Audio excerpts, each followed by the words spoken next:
Hey everyone, and welcome to the Beyond Life and Fitness podcast. I'm Cheryl Patton. And I'm Megan Prince. We started this podcast as a way to connect with more people who are struggling to fit it all in. The workouts, the food, kids, work, and relationships. We know that we're not perfect, but we hope that through our struggles and our mistakes and our failures and our successes that we can help more people through their challenges and be successful. So if you want some tips and tricks to help you along your journey to be the best version of yourself, then this is it. All right, we are back with another episode, and today we are going to chat about ways to take back your body if you find that you're losing it. Your body is drifting away, you don't recognize it anymore, you're maybe not too sure how to get it back to where you want it to be. And I have 8 kind of ideas, suggestions that we'll chat about. And the first one, which I think is a natural default of people when they all of a sudden they feel I got to get in shape, the first thing they think of is not strength training, it's cardio. And it's usually right, and it's excessive cardio. Like it's like I've gone from doing absolutely nothing for 2.5 years, and now I'm going to go out and run every day. Right?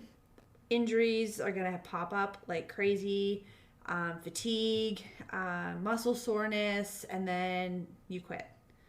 It's the cycle that I've seen, you've seen, and you may have experienced and gone through it yourself, but yet you continue to put yourself back into that cycle. And excess stress, it's like, or excess cardio, like it's a stress, and it increases your cortisol levels. And if you happen to be female, increased cortisol levels will also increase your estrogen levels, and that's just going to bring any type of fat loss attempts right to a screeching halt. So focusing more on getting, about 10,000 steps in a day, which, like, again, walks are not excessive cardio. It's not high intensity. It's more therapeutic than anything, but yet it increases your caloric burn for that particular day. And focus on getting your strength training in 3-4 times a week for sure. Yeah, I think that I lost my whole train of thought. it happens. Oh my Lord. I get it. So just making sure that when you find that you just don't recognize your body anymore, and you just want to kind of take it back, that the first thing that you do, please don't default to excessive cardio. For sure, get out for walks. I have absolutely no issue with that. Yeah, because we've talked about excessive cardio and the fact that you're burning calories.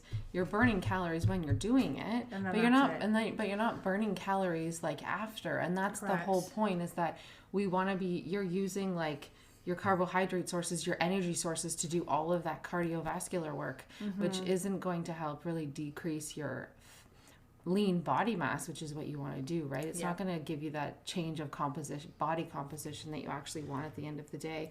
It'll stress you out more, and it'll just leave you tired, right? It won't leave you like more energetic. So there's a space and a time for adding more cardio in sometimes, but I wouldn't say that that's like really the focus at all. Would be like, get some strength training in for 1,000%, because Absolutely. Even if you hate it, even if it's body weight stuff, like we've talked about that, right? Like just moving your body and using your own body weight. It doesn't have to be like lifting super crazy heavy. And you can make body weight very challenging.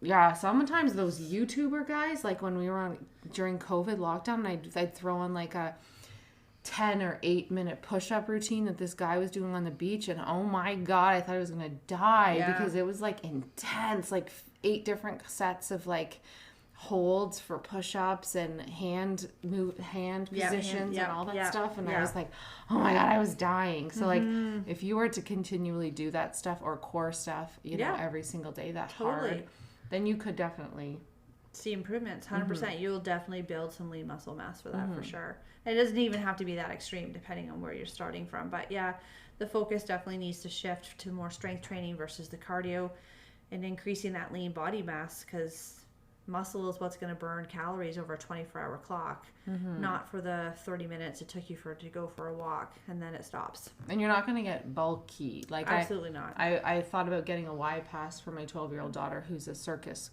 freak kind of lady. She's like, but I don't want to really get muscles. I don't want to get big and bulky. And I'm like, oh my God, babe. Does she see you that way?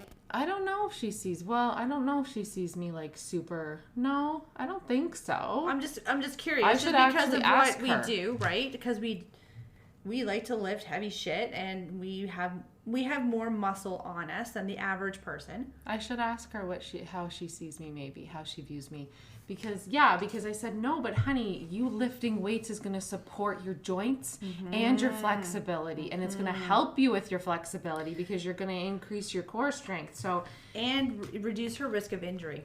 1,000%. Right? Yes. That's another... Because her knee keeps popping out and slipping geez. out all the time. So when we took her to physio, the physio said we need to strengthen your quads and your hamstrings to support your knee. Yeah. Meanwhile, she's 12, so it's very hard to get a 12-year-old to be doing her exercises every single day. But I'm like, if you don't want your knee to be sliding in and out, if you don't want your hips as you get older in age, if you don't want your hips to be sliding in and out, and women, especially after having babies, when we've stretched so much of our ligaments down around our groin and our hips, if we don't strengthen the muscles surrounding that, because I just have this feeling of like when we have babies and those ligaments stretch, I don't know if they've ever done an x-ray on people before and after, but I'm pretty sure that those don't go back to the way they were before. Like I don't think they go back 100%. Right. I just feel like they can't. I don't know. And I think the more babies you have, yeah, right, you're just kind of, it will go back, but a little bit less. And then a little bit less. And I don't need loosey-goosey hips. Yeah, so strengthen your glutes, strengthen your quads, strengthen like your hip flexors and all that. Not your hip flexors, your adductors and abductors and hamstrings, because then it's going to support your hips that are a little bit loose so that you can actually like not have your hips flying all over the place, right? And move better. Yeah. Right? You'll feel more stable when you're walking. Right. And that's a good feeling. Yeah. So, right? Especially in the winter. So, so again, eliminate that excess cardio, focus more on the strength training. Number 2 I had was salt your food, and a lot of people tend to be scared of salt, but sodium actually helps with your metabolism and your stress management. It actually helps with both, but also not your traditional table salt, right? Focus on more of your Himalayan sea salts, your more of your rock salts. They have a higher mineral content, which is what you want. And it doesn't have to be excessive salt. Like we're just talking like little pinches here and there.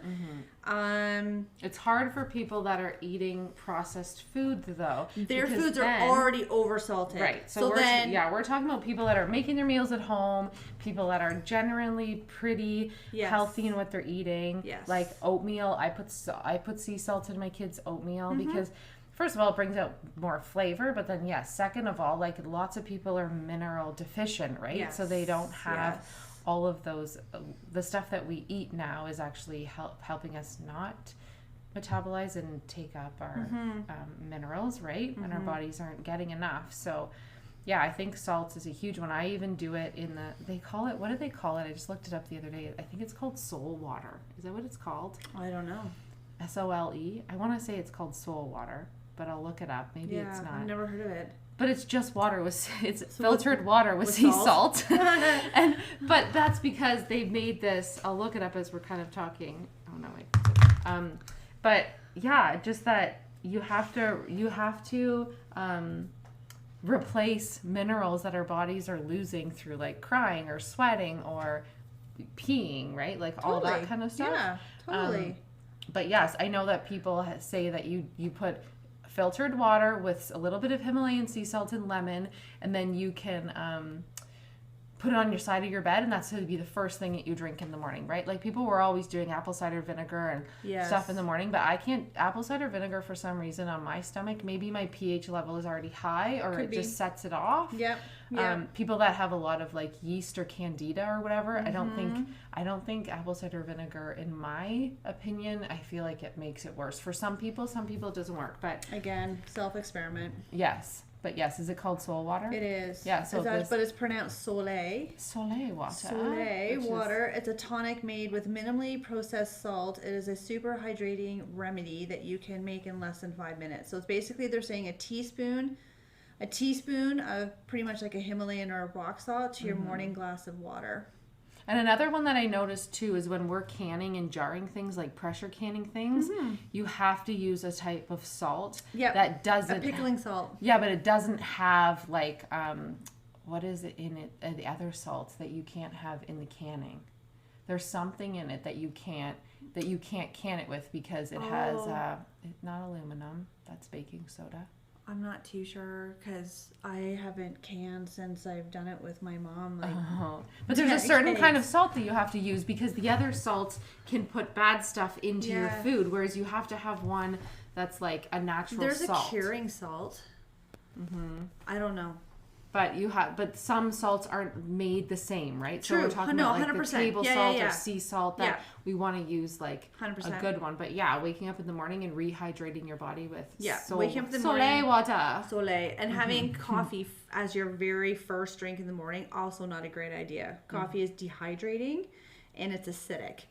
So, chugging back a glass full of water, and if you want to add that little pinch of salt, then you can do that as well. Then have your coffee. What do you think about adding cream to your coffee or butter or coconut oil? How people do that? I wonder if that changes the acidity level. Well, I think it definitely would. I think it would. Because it gives it more of a coating. But I think you could still I think you can still chug back some water before you have that. But maybe it depends on you. Like it totally depends on the person. Like I need to have water. I can't just wake up and have coffee, even if I were to add stuff to it on an empty stomach. Is too acidic. Okay. My system does not like. And I can't have any coffee of any kind whatsoever. So it totally depends on the person. 100%. Right? Yeah. So number 3 is not going low carb. Our bodies need carbohydrates. It's our main source of energy. And the more carbs you eat while keeping your calories under control, so that's a key phrase here, keeping your calories under control, the more your body will be able to function like a well-oiled machine. And we're talking good complex carbohydrates, your fruits, your oats, your rice, your potatoes, and any other root vegetables that you can think of and that you enjoy. Versus your processed, your crackers, your cereals, your pastas, your pastries, your sweets, your desserts. You know what my favorite root vegetable is? Parsnips. Do you like them? I do like parsnips. Oh my gosh. Like if you roast anything those, roasted. Any roasted root vegetable except for beets. I don't like beets. I love beets too. I'm not a beet fan, but yeah, all the squashes, your carrots, your parsnips, they're all Those good. are so good. Yeah, because as soon as you roast them, it just brings out the natural sugars and just makes them a little sweeter. Yeah, and squash is like a really good one because it's not calorie dense compared to potatoes. So you can eat a lot of squash for the same amount as like a potato and still in get terms of the macro breakdown. Yes, and you're getting a lot of beta carotene, obviously, because they're so orange, right? Yep. Yeah. The other thing, talking about orange, and it's something that I had read in a book that you had lent me, which was, what was it called? Heal Your Metabolism. Was to eat, she just says one raw carrot, but to eat a raw carrot every day, which I thought was so unique. I had never read that before, but the reasoning behind it is that raw carrots will help the colon absorb any of those endotoxins and estrogen for like excess estrogen for elimination. So it just helps keep your hormone system in better balance.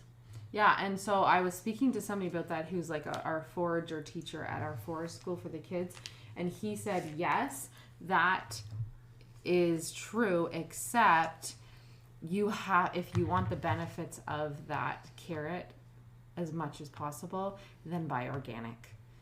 That's the only thing. Yeah, so like buy an organic carrot, because the ones from the grocery store that we're just normally getting isn't going to have the same like stuff, the made up of it. So And I was telling you before, what we do is we spiral our carrots. We put a little apple cider vinegar. We put melted coconut oil because I love coconut oil on everything. So like, good. I could even just eat coconut oil, like spoonfuls. Like, I know, so I'm not the only one. Okay. Like on bread. Oh yeah. Oh my gosh. If you put So coconut oil on good. bread. I know. Oh my gosh. It's so good. But so we melt coconut oil with a little apple cider vinegar on spiraled carrots and put sea salt and make like a raw carrot salad. Oh my gosh. Like my kids love it. I love it. Like it's so good. Yeah. So that would be like a great way to get in your 1 carrot a day and just have that on the side of like your chicken and potatoes or whatever. Or whatever. But I don't know necessarily if they say to eat the raw carrot separate from everything else. I don't remember that. I think it was just a raw carrot. Maybe we'll have to come back and do another podcast on how to heal your metabolism from that book, and we can talk about all the things in that book that were so contraindicated. Bring up some of the topics. We'll come back to the raw carrot if you have to eat it alone, but definitely still adding it into your day. I think so. Would be good. So the next one that I have was cut way back or eliminate alcohol altogether.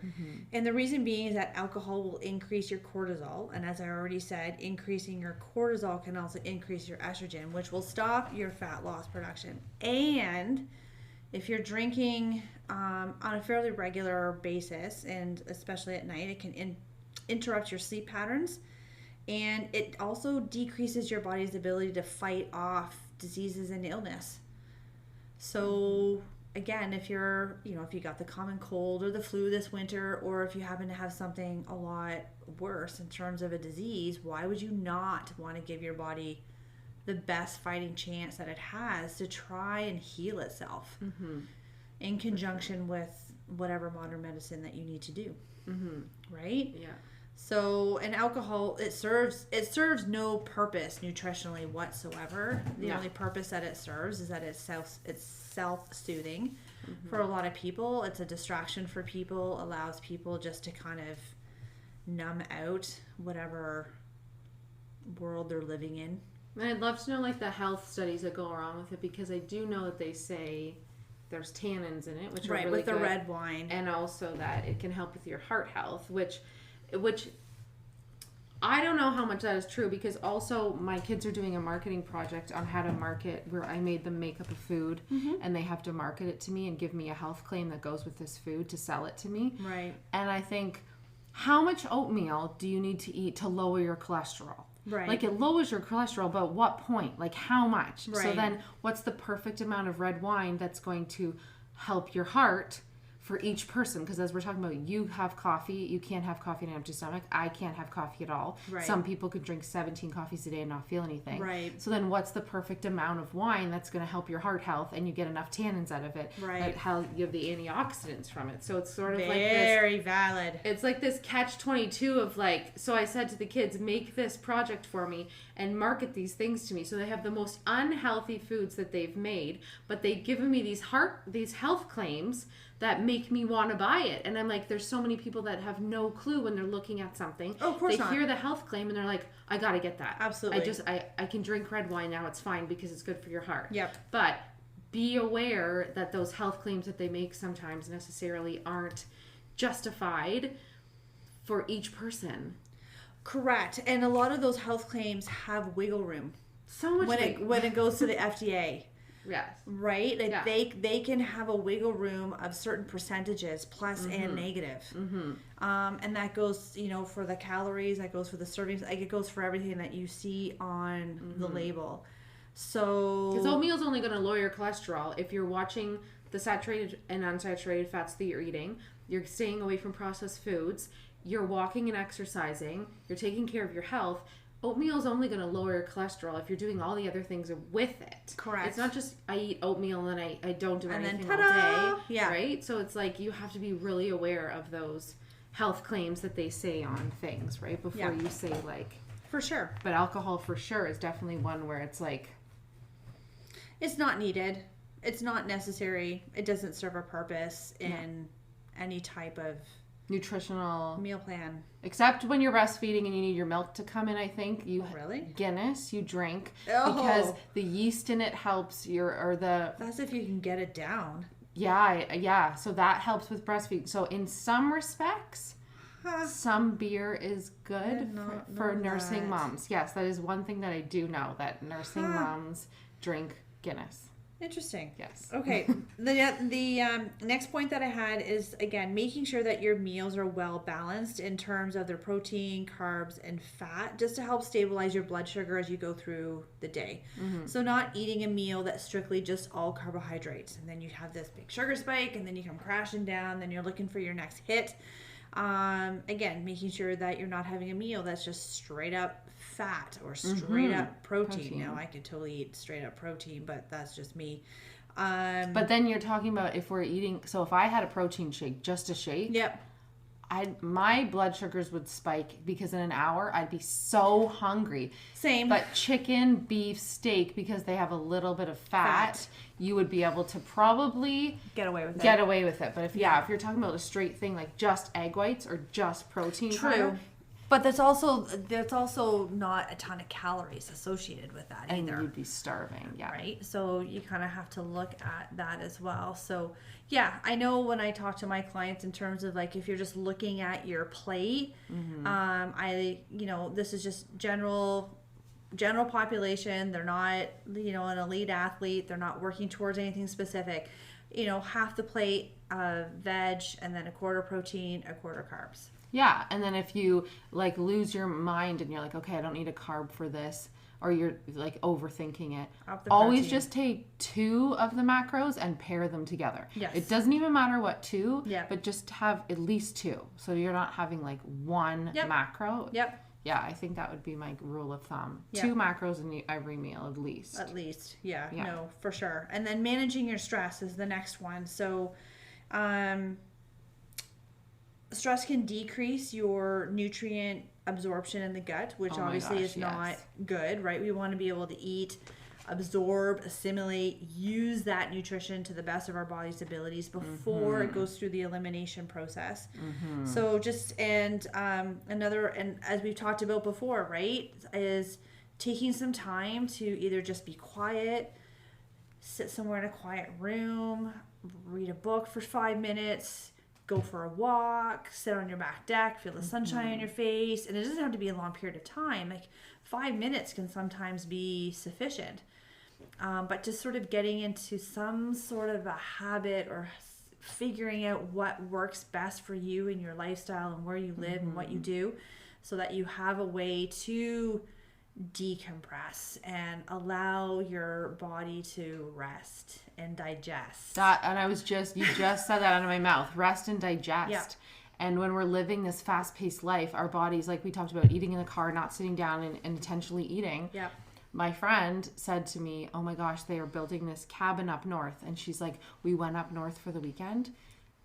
And here's a TMI for anybody that's listening. But she was like, I have never pooped so much in my life, because here's the thing, and it's fine talking about bowel movements because that's normal, but like when you're rushing through like a million things, and we can see the difference between men and women, because men are generally never have bowel movement issues. I feel like they don't. Some do, obviously, but men can be in the bathroom for half an hour, right? Because they're sitting, they're digesting, you know what I mean? Whereas women, it's like, we're 30 seconds, whatever. So she's like, when I went up north, my body actually digested and actually like was able to eliminate stuff because my intestines were relaxed. Yes. And I think most women, if you can contest between us, is most women that come to me either are not going or like not going properly. And it all comes down to like, we're not letting our bodies, when you sit, your body should say, okay, now I'm going to digest, we're eating food. And then your body starts going. Whereas like, we're just running. We're running at the same time as we're eating, as the same time as we're breastfeeding, as the same time as we're peeing, like all at the same time. Literally. So then your body's like, what am I supposed to do right now? Yeah. Like, no, totally, 100%. Digest or produce milk for a baby or run. Right? No, totally. So it's like, if you give yourself time to rest and digest, your body can actually eliminate what it's supposed to, the toxins, and then you'll probably actually feel better. Yeah, and it's the same thing. Like if you eat at your desk at work, it's the same. It's the same concept. Yeah. So it's just not, removing yourself taking some time to sit down, eat your meal in a different space. Yeah. It's a hard one though, right? Because I'm living the life of like, I'm eating in the car, I'm eating on the go, nothing's ever warm, and I get it. So like for people that think like I got this down pat, I don't. I'm saying it out loud for myself right now because then my digestive system would probably be better, right? Because like when we're talking about Taiwan, when I lived in Taiwan, dinners are 2 hours long. Wow. Because they're sitting, they're talking, they're drinking, they're taking bites, and then they're putting their fork down, and then they're breathing. And then, like, you know, in our family gatherings, it's like we're all going to sports. Everybody eat. We're getting out of the house. Right? But I even find that sometimes too with like holiday gatherings. It's fast. It's fast. It's so fast, and you've cooked all day. It's fast. And then it's not like, so yeah, we have to be the ones that are changing that cycle of let's sit down, let's like, but it's hard. It's really hard. So I'm not saying it's easy, but maybe like Sunday nights you sit down, you have dinner, and then you start from there, and then you all realize you enjoy it, and then maybe another day a week you all meet. So I think we all just have to like, but your digestive system is much happier when you can rest. And digest. Yeah, exactly. And then the last point that I had was taking, which kind of goes back into the whole rest and digest, is taking care of your gut. So everybody kind of knows that our immune system lives in our gut, but so does our thyroid health. So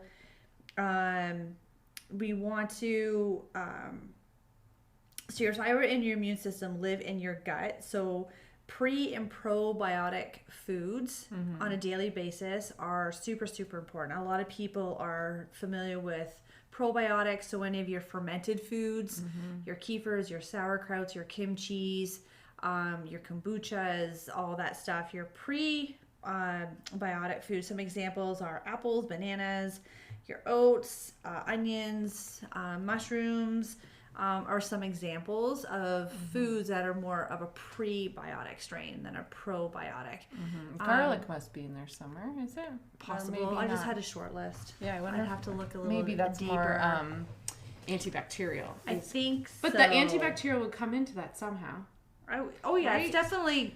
Definitely good for the gut health for sure. Yeah, it's a burning one though. So we sometimes eat raw garlic because it's really good for your immune system. So you cut it up, leave it for 10 minutes, and then it releases all the stuff. You're supposed to leave it for a bit, then we eat it. Okay. Or we candy it in unpasteurized honey, but yes, it's like it almost burns because you can feel it burning, which. They've used garlic in like Indian cuisines and in India for years because it's so dirty there that it helps to like eliminate bacteria. So yeah, I think for sure probiotics is like a huge one because we're getting parasites from all over the place all the time. Our body obviously can eliminate them at points, but in Mexico, everybody once a year deworms themselves. Oh, really? Yeah, they all deworm themselves. We did that living on the farm. Yes, that's what I mean. Every year, my mom would give us this medicine. Yes. Every year. Why don't we do that now? Because we're all eating, like, you're living on a farm where your family was, like, eating fresh and good. Now we're eating stuff from we don't even know where it's from, right? Around the other side of the world. I wasn't really into all that health and stuff until I got sick a couple years ago. And then I did a parasitic cleanse, which basically is just pumpkin seeds and black walnut and stuff, like natural stuff. But it's so pointy and thick that when it goes through your intestinal system, it can pull out like the sludge and stuff, right? Did you notice a big difference after you did that? Or not? Yeah. You did? Yeah, I did. And it was like natural. So I had somebody from an apothecary actually grind it for me and make it for me. Wow. Like I don't know about the ones from the health food store. I don't know what's in those ones. I wouldn't necessarily say do a cleanse where you're not eating and you're doing a juice diet for 17 days or whatever. Yeah. But the ones where you're having stuff like flax seeds are really good too, but you have to grind them to pull out like toxins inside your body, right? So it's not like it would be like a medicine sort of type thing. It would more just be like a natural with the flaxseed, right? And that's just like huge fiber intake. Yes. But so again, just make sure you drink a ton of water if you decide to up your fiber intake, just to make sure that you don't get backed up. Yes. And be careful if you have anything like Crohn's or bowel or whatever, because then you have to be really careful about sharp things in your bowels, right? Because when they grind the pumpkin seeds and stuff, it's Right. still like little. Yeah, I get it. Yeah, it's like a they're rough edges. sandpaper. I would say it's sort of like that kind of just goes through your Yep. intestinal tract. So A gentle sanding. a gentle sanding of your colon would be amazing. But yeah, pre and probiotics I think is a It's really another huge too. one. So yeah, so there's like 8 steps that you can kind of pick away at. Choose ones that you think are doable right now, and then you can always add on as you get going and feel comfortable with the ones that you've started with. And yeah, just 8 different ways that you can start reclaiming your body back. Thanks everybody for listening today, and we truly appreciate you. And let us know what your biggest takeaway was today, and if you have any questions you want answered on the podcast. Don't forget to rate, review, and subscribe to this podcast to automatically receive your episodes and to help us reach more listeners. We would love to connect with you on our socials, either Facebook or Instagram, with links in the show notes. Till next time, keep taking those small steps towards your best life.